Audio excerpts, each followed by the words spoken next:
आधीच्या व्हिडिओमध्ये आपण पाहिलं की जॉईंट इक्वेशन वरून सेपरेट इक्वेशन ऑफ लाईन्स कशा फाइंड करायचं. जेव्हा आपल्याला जॉईंट इक्वेशन्स दिलेले असायचे त्यावेळेस त्या जॉईंट इक्वेशन्स मध्ये कोणकोणत्या टर्म्स येतात ते मी तुम्हाला सांगितलं होतं. जर इक्वेशन मध्ये एक्स स्क्वेअर आणि एक्स वाय ही टर्म येत असेल तर सेपरेट इक्वेशन्स कसं फाइंड करायचं. इक्वेशन मध्ये जर एक्स स्क्वेअरची टर्म येत नसेल आणि त्याच्या जागेवर एक्स आणि वाय स्क्वेअर या दोन टर्म्स जेव्हा इक्वेशन्स मध्ये येतात त्यावेळेस सेपरेट इक्वेशन्स कसे फाइंड करायचे. त्यानंतर जर इक्वेशन मध्ये एक्स स्क्वेअर आणि वाय स्क्वेअर या दोन टर्म्स येत असतील तर सेपरेट इक्वेशन्स ऑफ लाईन्स कसे फाइंड करायचे ते आपण पाहिलं आहे. आणि एक्स स्क्वेअर एक्स वाय आणि वाय स्क्वेअर या तीन टर्म्स जेव्हा येतात त्यावेळेस इक्वेशन सेपरेट कसं फाइंड करायचं ते आपण पाहिलं. म्हणजे 4 नंबरचं मी तुम्हाला सांगितलंय ना, ज्यामध्ये एक्स स्क्वेअर एक्स वाय आणि वाय स्क्वेअर येतात त्यावेळेस सेपरेट इक्वेशन्स फाइंड करताना दोन मेथडनी ते सेपरेट इक्वेशन्स फाइंड करायचे असतात. सेपरेट इक्वेशन्स फाइंड करताना एक तर फॅक्टरायझेशन मेथड यूज करायची जी आधीच्या व्हिडिओमध्ये मी तुम्हाला सांगितली आहे. आणि आज आपण अशाच टाइपचे इक्वेशन पाहणार आहोत ज्यामध्ये आपल्याला separate equations of lines find करायचं आहे पण फॉर्म्युला मेथडने. कारण फॅक्टर जे आहेत ते फॅक्टर पडत नाही आहेत. अशा टाइप मध्ये जेव्हा जॉईंट इक्वेशन्स तुम्हाला गिवन असतात त्यावेळेस हे इक्वेशन्स काय रिप्रेझेंट करतात. हे इक्वेशन्स रिप्रेझेंट करतात pair of lines passing through origin. दोन लाईन्स रिप्रेझेंट करतात आणि या दोन्ही लाईन्स ज्या पॉइंट मधून पास होतात तो पॉइंट असतो ओरिजिन. अशा टाइपचं जे इक्वेशन आहे ते इक्वेशन दोन लाईन्स रिप्रेझेंट करते म्हणजे पेअर ऑफ लाईन्स रिप्रेझेंट करते पासिंग थ्रू ओरिजिन. आज आपण अशा टाइपचं जॉईंट इक्वेशन घेणार की ज्यामध्ये एक्स स्क्वेअर एक्स आणि वाय स्क्वेअर असते आणि सेपरेट इक्वेशन्स फाइंड करायचे आहे.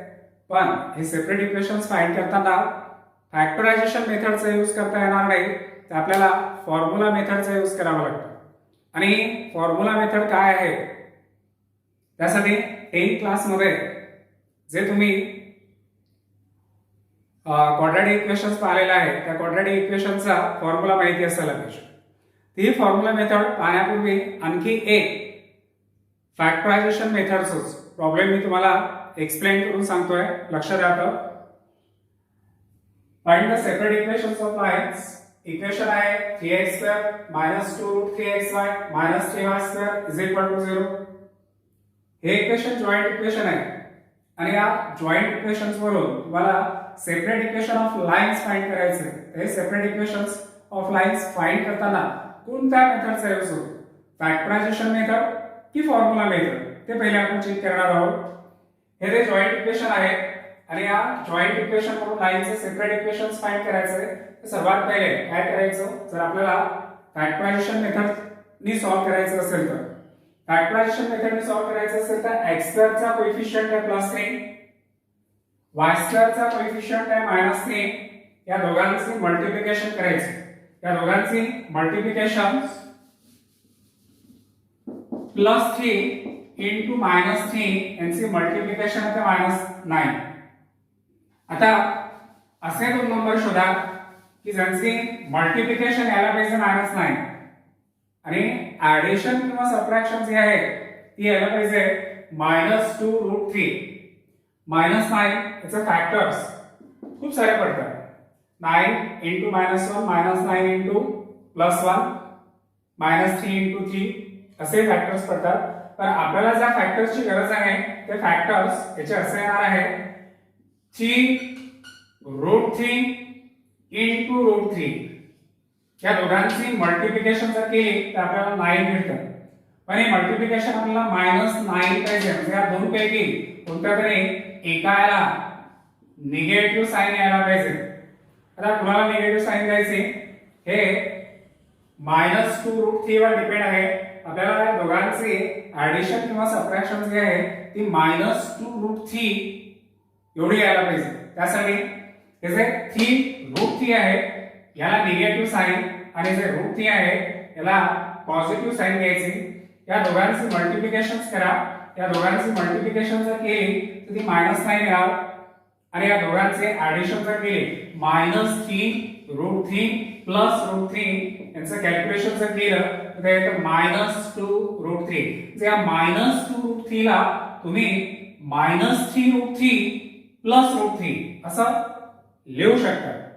आणि म्हणून आपण जे इक्वेशन इथे लिहिलेलं आहे त्या इक्वेशन्स मधली ही जी मिडल टर्म आहे त्या मिडल टर्मला आपण ब्रेक करणार आहोत आणि ते ब्रेक करताना हे जे सांगितलंय मी त्याप्रमाणे therefore 3x² मायनस आता हे मिडल टर्म ब्रेक करणार आहोत -2 √3 xy आहे याला आपण लिहिणार आहोत -3 √3 xy आणि plus √3 xy -3 y² is equal to 0. Middle term जी आहे ती ब्रेक केली आणि आता याचे फॅक्टर्स कसे फाइंड करायचे तर फर्स्ट टर्म आणि सेकंड टर्म या दोघांमध्ये जे कॉमन निघत असेल ते कॉमन काढायचे. या दोन टर्म्स मध्ये कॉमन निघणार आहे 3 आणि x. 3x कॉमन निघाले ब्रॅकेट मध्ये राहिले x मायनस हे √3 आणि इनटू y. या दोन टर्म्स मध्ये थर्ड आणि फोर्थ टर्म मध्ये काय कॉमन निघणार त्या दोघांमधून √3 कॉमन निघतोय. इथे √3 आहे हे 3 आहे या 3 ला तुम्ही √3 into √3 किंवा √3 चा स्क्वेअर असं लिहू शकता. 3 इज इक्वल टू √3 स्क्वेअर. त्यामधून √3 कॉमन काढता येते आणि y कॉमन निघतो. साइन पॉझिटिव्ह आहे तर प्लस √3 y कॉमन निघाले ब्रॅकेट मध्ये राहिले हे √3 y कॉमन ब्रॅकेट मध्ये राहिले x साइन आहे निगेटिव्ह. इथे 3 ला √3 चा स्क्वेअर लिहिला होता त्यापैकी एक √3 जे आहे ते कॉमन निघाले. इथे नंबर शिल्लक राहिला आहे √3 आणि y² पैकी एक y कॉमन निघाला इथे राहिले y bracket complete is equal to 0. आता हे सर्व कॉमन काढल्यानंतर पुन्हा या लेफ्ट हँड साइड मध्ये जे ब्रॅकेट तुम्हाला दिसतात ना ते ब्रॅकेट तुम्ही कॉमन काढू शकता. या ब्रॅकेट मधून x -√3y x -√3y हे जर कॉमन निघालं तिथे येणार आहे x -√3y कॉमन निघाले. सेकंड ब्रॅकेट मध्ये 3x plus √3y is equal to 0. असे दोन फॅक्टर्स पडले आणि आता याची जी लेफ्ट हँड साइड आहे ती u into v is equal to 0 या फॉर्म मध्ये आली. जेव्हा u into v is equal to 0 हे जॉइंट इक्वेशन असतं त्यावर तुम्ही सेपरेट इक्वेशन ऑफ लाइन्स लिहू शकता. सेपरेट इक्वेशन ऑफ लाइन्स काय राहतं एक राहतं u इज इक्वल टू 0 आणि सेकंड इक्वेशन राहतं v इज इक्वल टू 0. ते इक्वेशन सध्या u into v is equal to 0 या फॉर्म मध्ये आलं. यावरून तुम्ही सेपरेट इक्वेशन ऑफ लाइन्स लिहू शकता. therefore separate equations of lines are compare करा u is equal to x minus √3y is equal to 0 and v is equal to आहे 3x plus √3y is equal to 0. हे दोन equations तुम्हाला इथे मिळाले. या दोन इक्वेशन्स पैकी हे जे सेकंड नंबरचं इक्वेशन आहे ना त्या सेकंड नंबरचं इक्वेशन आणखी पुढे तुम्ही सॉल्व्ह करू शकता. कसं सॉल्व्ह करताय त्या दोघांमध्ये √3 कॉमन आहे दोन्ही टर्म्स मध्ये. तुम्ही या √3 ने डिवाइड करा इक्वेशनच्या दोन्ही साइडला. याला जर √3 ने आपण डिवाइड केलं तर इक्वेशन येणार आहे x -√3y is equal to 0 हे फर्स्ट इक्वेशन आणि सेकंड इक्वेशन येणार आहे √3x plus y is equal to 0. तुम्हाला जे दोन लाईनचे इक्वेशन्स मिळाले हे सेपरेट इक्वेशन ऑफ लाइन्स आहे. आणि पुन्हा एकदा इक्वेशन्स तुम्ही ऑब्झर्व करा हे दोन्ही इक्वेशन्स पासिंग थ्रू ओरिजिन आहे. या दोन्ही इक्वेशन्स मध्ये कॉन्स्टंट टर्म नाही. दोन्ही इक्वेशन्स मध्ये c इज इक्वल टू 0 आहे. याचा अर्थ होतो की both lines are passing through origin. दिलेलं जे इक्वेशन आहे जॉइंट इक्वेशन्स या इक्वेशन्स मध्ये x² होत आहे xy होत आहे y² ही टर्म होते आणि मी सांगितलंय की अशा टाइपचं जे इक्वेशन आहे ते इक्वेशन्स काय रिप्रेझेंट करतं. This type of equations represent pair of lines passing through origin. हे जे एक्झाम्पल मी घेतलंय ना हे पुन्हा एकदा फॅक्टरायझेशन मेथड वरच होतं. फॅक्टरायझेशन मेथड वरच होतं. पण आता अशाच टाइपचे इक्वेशन जेव्हा आपल्याला दिलेलं असतं जॉइंट इक्वेशन्स आणि त्यावर सेपरेट इक्वेशन्स काढायला सांगते पण फॅक्टर्स पडत नसतील तर अशा वेळेस 10th क्लास मध्ये पुन्हा रिपीट करतो आम्ही 10th क्लास मध्ये जो क्वाड्रॅटिक इक्वेशनला सॉल्व्ह करण्याचा फॉर्म्युला होता तो फॉर्म्युला तुम्हाला यूज करायचा आणि तो फॉर्म्युला काय होता लक्षात द्या.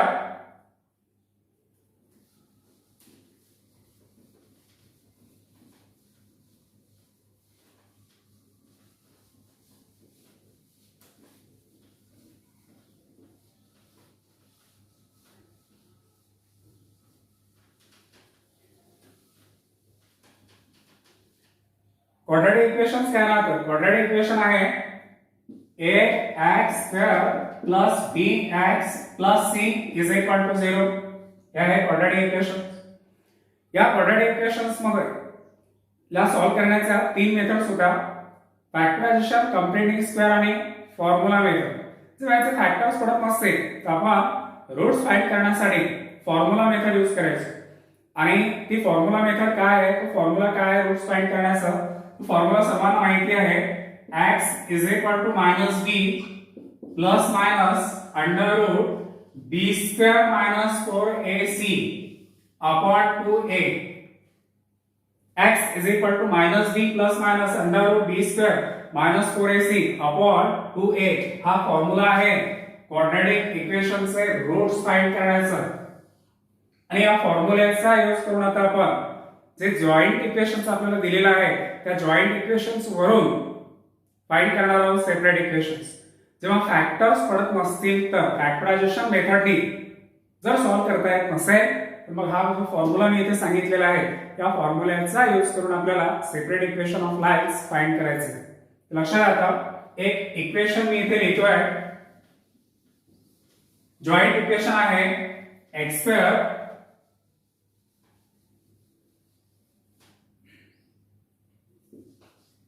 x square plus twice xy minus y square is equal to 0. इथे मी एक जॉइंट इक्वेशन लिहिलंय. या इक्वेशन्स मध्ये पुन्हा एकदा लक्षात द्या x square xy आणि y square ह्या टर्म्स आलेल्या आहेत. फाइंड करायचे आहे सेपरेट इक्वेशन्स. पहिला प्रयत्न आपण हे करणार आहोत की याला फॅक्टरायझेशन मेथडनी सॉल्व्ह करता येते आणि जर फॅक्टरायझेशन मेथडनी सॉल्व्ह करता येत नसेल तर मग फॉर्म्युला मेथड जी आहे ती यूज करायची. काय करायचं फॅक्टरायझेशन मेथडसाठी x स्क्वेअर चा कोएफिशिएंट आहे 1 y स्क्वेअर चा कोएफिशिएंट आहे -1 दोघांची मल्टिप्लिकेशन जर केली 1 into -1 is equal to -1.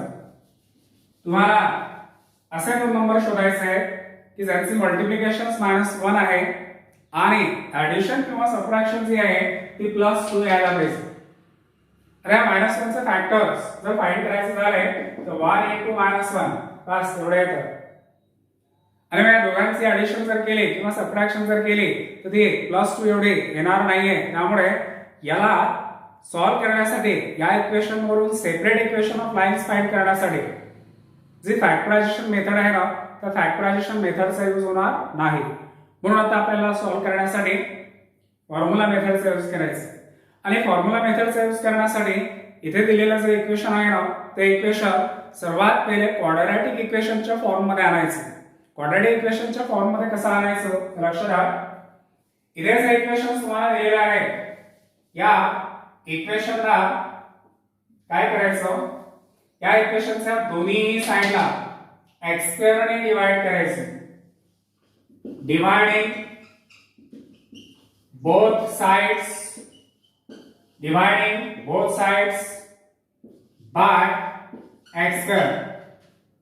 x square ने डिवाइड केलं तर x स्क्वेअर ला x स्क्वेअर ने डिवाइड केला y येणार प्लस twice x y ला जर x स्क्वेअर ने डिवाइड केलं तर 1x यामधला कॅन्सल होणार हे 2 आहे इथे राहिले y अपॉन x आणि मायनस y स्क्वेअर ला x स्क्वेअर ने डिवाइड केलं तर y upon x whole square is equal to 0. अशा टाइपचं एक इक्वेशन आपल्याला मिळालंय. आता या इक्वेशनला quadratic equation ax square plus bx plus c is equal to 0 या फॉर्म मध्ये आपण आणलंय. यामध्ये व्हेरिएबल जो आहे तो x होता, a b c कॉन्स्टंट आहे. यामध्ये y अपॉन x हा व्हेरिएबल आहे आणि याला आपण त्या टाइप मध्ये x ची डिग्री आहे ती डिक्रीजिंग ऑर्डर मध्ये जर लिहायची असेल तर minus y upon x whole square ची टर्म जी आहे ती सुरुवातीला लिहू minus y upon x whole square plus 2y upon x and plus 1 is equal to 0. इथे जे इक्वेशन्स मला मिळाले हे इक्वेशन सध्या क्वाड्रॅटिक इक्वेशनच्या फॉर्म्युल्यामध्ये आले आणि याला जर क्वाड्रॅटिक इक्वेशन सोबत कंपेअर केलं आपण कंपेअर जर केलं हे फक्त इथे जे बॉक्स मध्ये मी लिहितोय ना हे तुम्हाला लिहायचं नाहीये, हे फक्त समजण्यासाठी आहे. क्वाड्रॅटिक इक्वेशन काय राहणार आहे ax² + bx + c = 0. इथे लिहिलेलं जे इक्वेशन आहे त्या इक्वेशनला जर तुम्ही ax² + bx + c = 0 या इक्वेशन सोबत कंपेअर केलं तर a येणार आहे -1, b येणार आहे +2 and c येणार आहे 1. यामध्ये व्हेरिएबल x होता, इथे व्हेरिएबल y अपॉन x आहे तर x च्या जागेवर इथे y अपॉन x आले. आपण फॉर्म्युला यूज करणार आहोत. Therefore, separate equations are formula use करताना इथे व्हेरिएबल तुम्हाला y upon x is equal to लिहावं लागेल. फॉर्म्युला असतो -b plus minus under root b square minus 4ac upon 2a. Variable आहे y upon x is equal to यामध्ये आता substitutions करायचे. साइन निगेटिव्ह आहे, b इज इक्वल टू आहे +2 तो इथे आले -2 plus minus under root b is equal to 2, 2 चा स्क्वेअर येतो आहे 4 मायनस 4 आहे, a is equal to -1, c is equal to 1, minus minus होणार आहे plus 4 into 1 into 1 upon denominator मध्ये येईल 2 into -1. a is equal to -1 आहे तर डिनॉमिनेटर मध्ये येणार आहे 2 into -1. y upon x is equal to -2 plus minus under root 4 plus 4 यांचे ऍडिशन झाले 8 अपॉन येणार आहे -2. न्यूमरेटर मधून डिनॉमिनेटर मधून निगेटिव्ह साइन कॉमन काढायचे.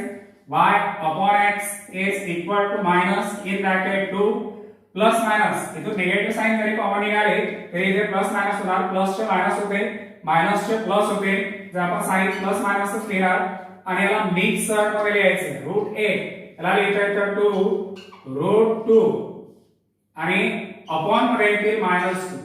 आपण इथून 2 सुद्धा कॉमन काढू शकतो. या ब्रॅकेट मधून जर आपण 2 कॉमन काढला तर -2 कॉमन येते.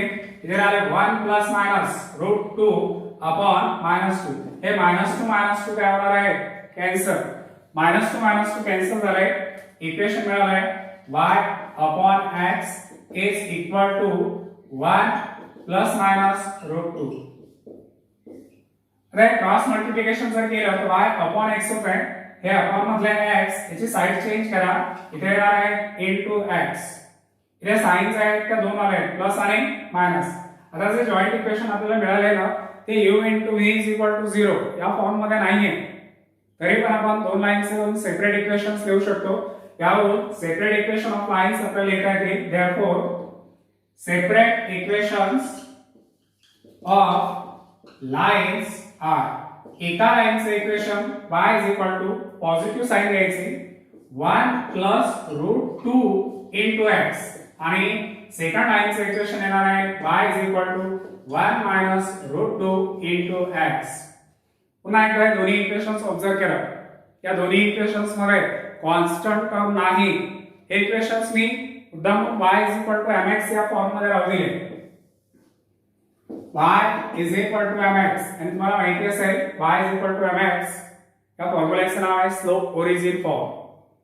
आता नावातच ओरिजिन आलाय स्लोप ओरिजिन. तर ही लाईन पासिंग थ्रू कशी आहे ओरिजिन.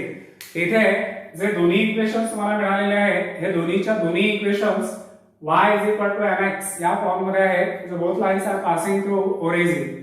दिलेलं जे इक्वेशन आहे ज्यामध्ये x2 xy y2 च्या टर्म्स होत्या त्याचे सेपरेट इक्वेशन्स आपण फाइंड केलेले आहेत आणि हे सेपरेट इक्वेशन्स फाइंड केल्यानंतर ज्या दोन लाईन्स तुम्हाला मिळालेल्या आहेत त्या दोन्ही लाईन्स पासिंग थ्रू ओरिजिन आहे.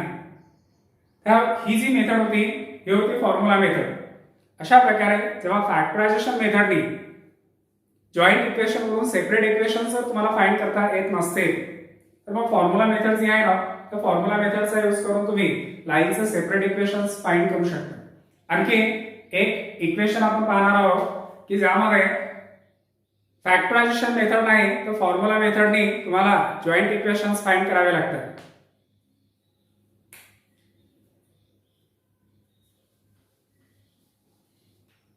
x square plus 2 cosec alpha into xy plus y square is equal to 0.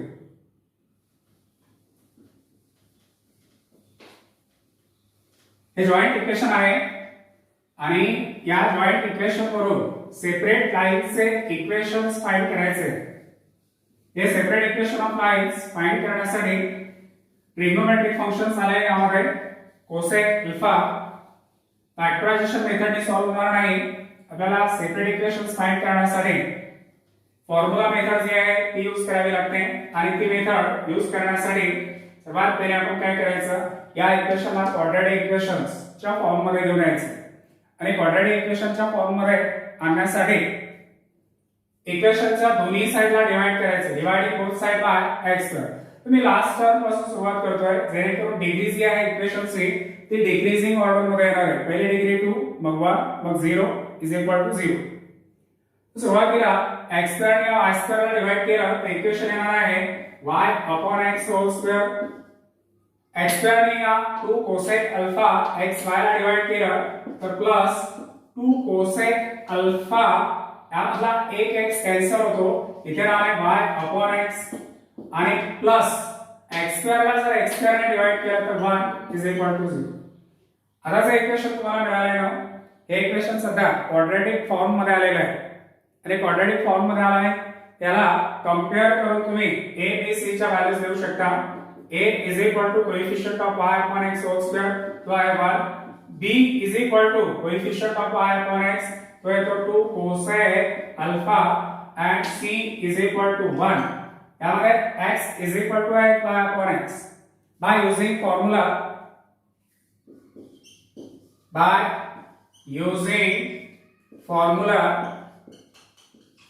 आता पूर्ण फॉर्म्युला आपण इथे लिहिणार नाही. फॉर्म्युला काय असतो क्वाड्रॅटिक इक्वेशनचे रूट्स फाइंड करण्याचा formula x is equal to minus b plus minus under root b square minus 4ac upon twice a. तो फॉर्म्युला आपण इथे लिहिला. पण हे क्वाड्रॅटिक इक्वेशन आहे यामध्ये x व्हेरिएबल नाहीये यामध्ये y upon x व्हेरिएबल आहे. फॉर्म्युला लिहिताना आपण लिहिणार आहोत y upon x is equal to minus b sin negative b. b ची व्हॅल्यू कोण आहे 2 cosec alpha इथे आले 2 cosec alpha plus minus under root b square म्हणजे काय 2 cosec alpha चा स्क्वेअर तो येतो 4 cosec square alpha minus 4ac 4a into c इथे फक्त 4 राहणार आहे upon twice a 2 into a ची व्हॅल्यू आहे 1 2 into 1. Therefore y upon x is equal to minus 2 cosec alpha plus minus. या रूट मध्ये कॉमन काय निघतं 4 कॉमन निघतोय तर तो स्क्वेअर रूटच्या बाहेर जर आला तर 4 चा स्क्वेअर रूट येतं 2 आणि अंडर रूट मध्ये काय राहिले अंडर रूट मध्ये राहिले cosec स्क्वेअर अल्फा मायनस 1. यासाठी तुम्हाला ट्रिग्नोमेट्रीची आयडेंटिटी माहित पाहिजे. आयडेंटिटी काय राहते आयडेंटिटी आहे 1 plus cot square theta is equal to cosec square theta. या 1 ला जर इकडे शिफ्ट केला आपण तो cot square theta is equal to cosec square theta minus 1. cosec square theta minus 1 च्या जागेवर तुम्हाला काय लिहिता येतं cot स्क्वेअर थीटा. मग इथे 4 कॉमन निघाल्यानंतर शिल्लक काय राहणार होते cosec स्क्वेअर अल्फा मायनस 1. त्या cosec स्क्वेअर अल्फा मायनस 1 च्या जागेवर तुम्ही काय लिहू शकता cot square alpha. cot square alpha upon denominator मध्ये येते 2 into 1 2. आता राईट हँड साइडच्या न्यूमरेटर मध्ये -2 कॉमन काढायचं y upon x is equal to -2 common bracket मध्ये राहिले कोसेक अल्फा प्लस मायनस हे 2 कॉमन निघाले निगेटिव्ह साइन जरी कॉमन निघाले तरी इथे साइन प्लस मायनस राहणार आहे स्क्वेअर आणि square root cancel cot alpha upon denominator मध्ये ऍड 2 हा 2 आणि 2 cancel y upon x is equal to sin negative या ब्रॅकेटला आता रिलेशनचा यूज करायचा रिलेशन कोसेक अल्फाचे relation 1 upon sin alpha bracket मध्ये 1 upon sin alpha plus minus cot अल्फाचे relation cos alpha upon sin alpha दोघांचे डिनॉमिनेटर सेम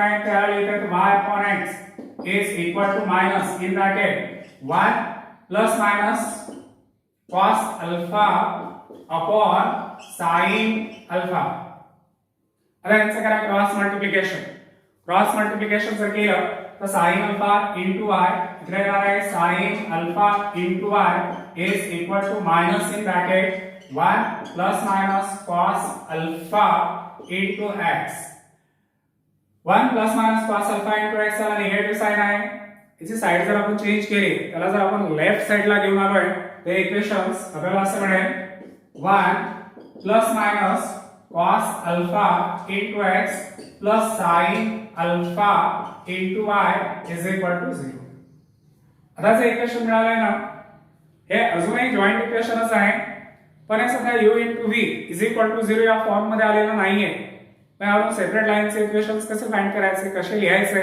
खूप सिंपल आहे या ब्रॅकेट मध्ये इथे प्लस आणि मायनस ची साइन आलेली आहे तर एक वेळेस येताना पॉझिटिव्ह साइन घ्यायची आणि दुसऱ्या वेळेस येताना निगेटिव्ह साइन लिहायचे त्यावरून आपण सेपरेट लाईनचे इक्वेशन्स लिहू शकतो therefore separate equations of lines are एका लाईनचे इक्वेशन आहे 1 plus cos alpha into x plus sin alpha into y is equal to 0 आणि सेकंड लाईनचे इक्वेशन येणार आहे 1 minus cos alpha into x plus sin alpha into y is equal to 0 पुन्हा एकदा